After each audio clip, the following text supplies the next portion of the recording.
দেশ নিয়ে আসিফের চেয়ে দ্বিতীয় কেউ বেশি ভাবে না, বললেন হান্নান মাসুদ। জানাবো পিআর পদ্ধতি, স্বতন্ত্র প্রার্থী হওয়ার সুযোগ থাকবে না। যত দ্রুত সম্ভব নির্বাচন হবে, যুক্তরাষ্ট্রকে জানিয়েছেন সরকার। এবং সর্বশেষ জানাবো স্বামীকে মারধর করে স্ত্রীকে গণধর্ষণ মামলার প্রধান আসামি গ্রেপ্তার। শুনছিলেন সংবাদ শিরোনাম, এবারে বিস্তারিত। দেশ নিয়ে আসিফের চেয়ে দ্বিতীয় কেউ বেশি ভাবে না, বললেন হান্নান মাসুদ। জাতীয় নাগরিক পার্টির সিনিয়র যুগ্ম মুখ্য সমন্বয়ক আব্দুল হান্নান মাসুদ বলেছেন, হলফ খেয়ে বলতে পারি এ দেশ নিয়ে উপদেষ্টা আসিফ মাহমুদের চেয়ে দ্বিতীয় কেউ বেশি ভাবে না। ফেসবুক পোস্টে মাসুদ লিখেছেন, এবার আসিফ মাহমুদকে ভিলেন বানানোর ষড়যন্ত্রে নেমেছে, সফল হবেন না, জাস্ট বলে রাখলাম, সফল হবেন না। সেই যখন আপনারা পালায়া ছিলেন তখন থেকে বারবার মার খেয়েও অধিকার আদায়ের সংগ্রাম থেকে এক মুহূর্তের জন্য পিছপা হননি, ফ্যাসিবাদের বিরুদ্ধে লড়াই থেকেও পিছপা হননি। তিনি লেখেন, এখন শুধু আপনাদের এ সকল ভণ্ডামি দেখছি আর ভাবছি আর কত নিচে নামবে। শুধু জুলাইয়ের নেতাদের হেয় করতে পারলে পুরো অভ্যুত্থান নিয়ে আওয়ামী দাদাদের বয়ান প্রতিষ্ঠা করা সহজ হয়।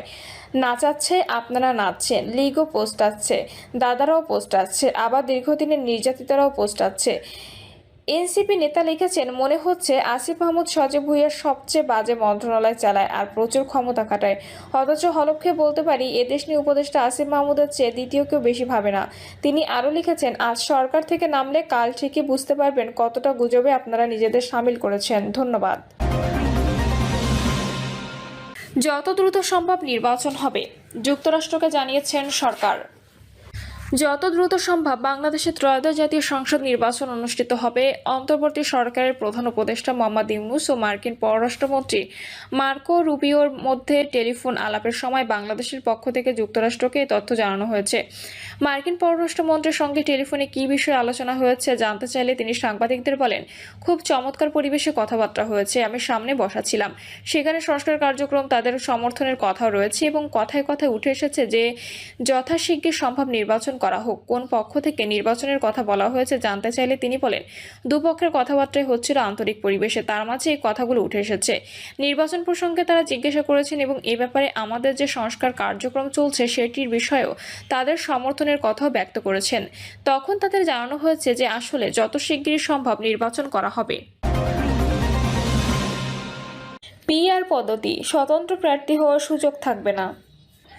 দেশের সংসদ নির্বাচনে সংখ্যানুপাতিক পদ্ধতি চালু হলে নির্বাচন কমিশনে নিবন্ধিত রাজনৈতিক দলের বাইরে স্বতন্ত্র কেউ প্রার্থী হতে পারবেন না, কারণ এই পদ্ধতিতে ব্যক্তিকে নয়, ভোট দিতে হবে দলকে। পিআর পদ্ধতির পক্ষে বিপক্ষে চলমান আলোচনার মতে তত্ত্বটি স্পষ্ট করে নির্বাচন ব্যবস্থা সংস্কার কমিশনের দুজন সদস্য অধ্যাপক তোফায়েল আহমেদ ও ডক্টর মোহাম্মদ আব্দুল আলিম। তারা বলেন, পিআর পদ্ধতি নির্বাচন দলের জন্য প্রযোজ্য।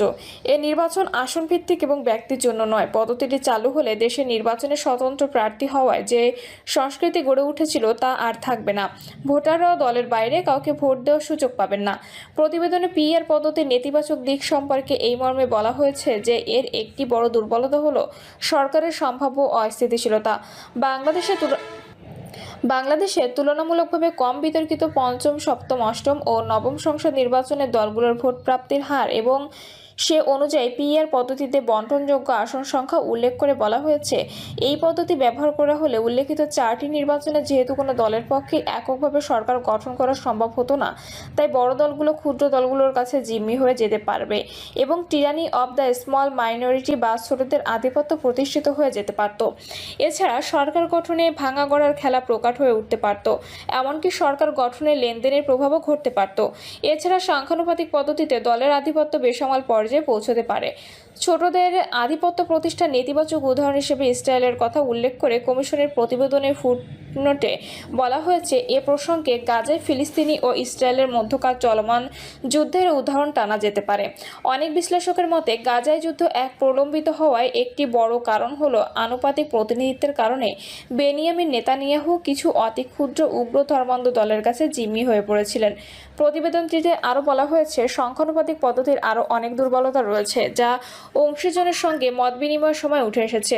মত বিনিময়ের সময় একটি বিষয় বিশেষভাবে লক্ষ্য করা গেছে, অনেক ব্যক্তি ও দল যারা নীতিগতভাবে সংখ্যানুপাতিক পদ্ধতির পক্ষে, তাদের অনেকেও বর্তমান প্রেক্ষাপটে এটির প্রবর্তনের বিপক্ষে। তাদের আশঙ্কা, বর্তমান সময়ে সংখ্যানুপাতিক পদ্ধতি গৃহীত হলে বিতাড়িত স্বৈরাচারের পুনর্বাসনের আশঙ্কা দেখা দেবে। সংস্কার কমিশন সংখ্যানুপাতিক পদ্ধতির নেতিবাচক দিকের উদাহরণ দিতে গিয়ে জাতীয় দৈনিকে প্রকাশিত একটি প্রতিবেদনের কথাও তুলে ধরে। ওই প্রতিবেদনে এই মর্মে বলা হয়েছে, সংখ্যানুপাতিক নির্বাচনী ব্যবস্থায় আরও স্বৈরাচারী হবেন দল ও দলপ্রধান। কারণ তখন সংসদ সদস্য হবে সম্ভাব্য প্রার্থীরা, আর জনগণের কাছে যাবেন না, যাবেন দলের নেতার কাছে। আগে থেকেই টাকা নিয়ে হাজির হবেন। দলের প্রধানরা মোটামুটি নিলামে তুলে প্রতিটি আসনের বিপরীতে টাকা নিয়ে নেবেন, তারপর সংসদ সদস্য নির্ধারণ করা হবে। বিষয়টি ঘটতে পারে বিদ্যমান ব্যবস্থায় সংসদে সংরক্ষিত নারী আসনের ক্ষেত্রের মতো। এছাড়া বর্তমান নির্বাচনী আসন ব্যবস্থার সঙ্গে দেশের মানুষ পরিচিত। রাতারাতি সংখ্যানুপাতিক নির্বাচনী ব্যবস্থা প্রবর্তন করলে তা দেশের মানুষের কাছে গ্রহণযোগ্য হবে না। সংখ্যানুপাতিক পদ্ধতি পরিচালনার আগে এর ভালো মন্দ, দেশের প্রেক্ষাপট সবকিছু বিচার বিশ্লেষণ করেই করা দরকার। এই পদ্ধতি চালু করা হলে নির্বাচন কমিশনে নিবন্ধিত দলগুলো নিজেদের মধ্যে প্রতিযোগিতা করবে। এর মোদ্দা কথা হলো, জনগণ কোনো নির্দিষ্ট প্রার্থীর পরিবর্তে দলীয় প্রতীকে ভোট দেবে। একটি দল শতকরা যত শতাংশ ভোট পাবে সেই অনুসারে সংসদে আসন পাবে। অর্থাৎ 300 আসনের মধ্যে এককভাবে সরকার গঠন করতে একটি দলকে 50% বেশি ভোট পেতে হবে, যা হবে কঠিন। সরকার পরিচালনার ক্ষেত্রে দেখা দেবে আরেক সমস্যা। যদি কোনো সরকারের 50% বেশি আসন না থাকে, তাহলে দেখা যাবে সরকার বাজেট সহ বিভিন্ন আইন পাশ করতে পারছে না। আইন পাশের জন্য অন্য দলের শরণাপন্ন হতে হবে। সেসব দল সুযোগ নিয়ে বিভিন্ন সুবিধা আদায় করে নেবে। উন্মোচিত হবে নতুন দুর্নীতির ক্ষেত্র। ছোট দলগুলোর কারণে অকারণে সরকারকে ফেলে দিতে চাইবে এবং কোনো সরকারই সঠিকভাবে কাজ করতে পারবে না।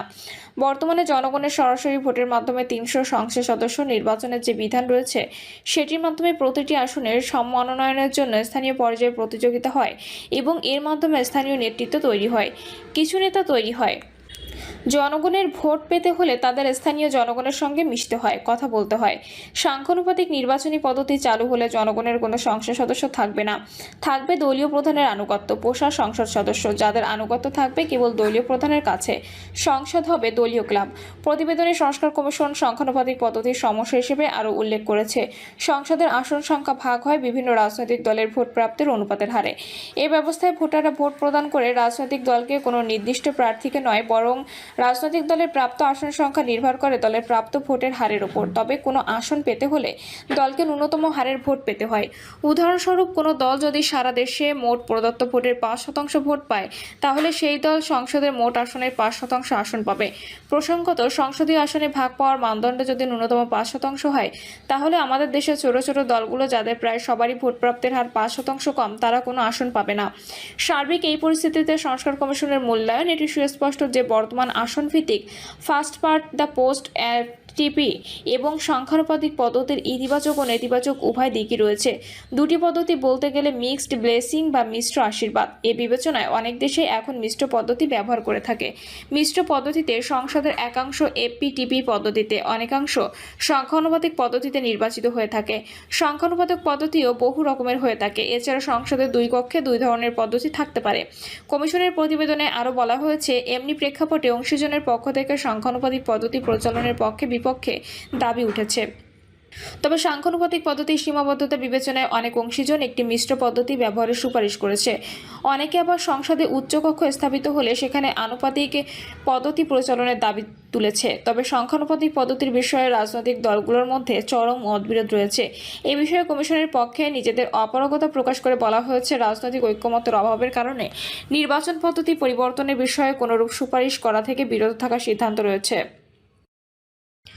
প্রিয় দর্শক, এই ছিল এখনকার সর্বশেষ সংবাদ। আপডেট সব সংবাদ পেতে চ্যানেলটি সাবস্ক্রাইব করে বেল আইকনটি ক্লিক করে রাখুন।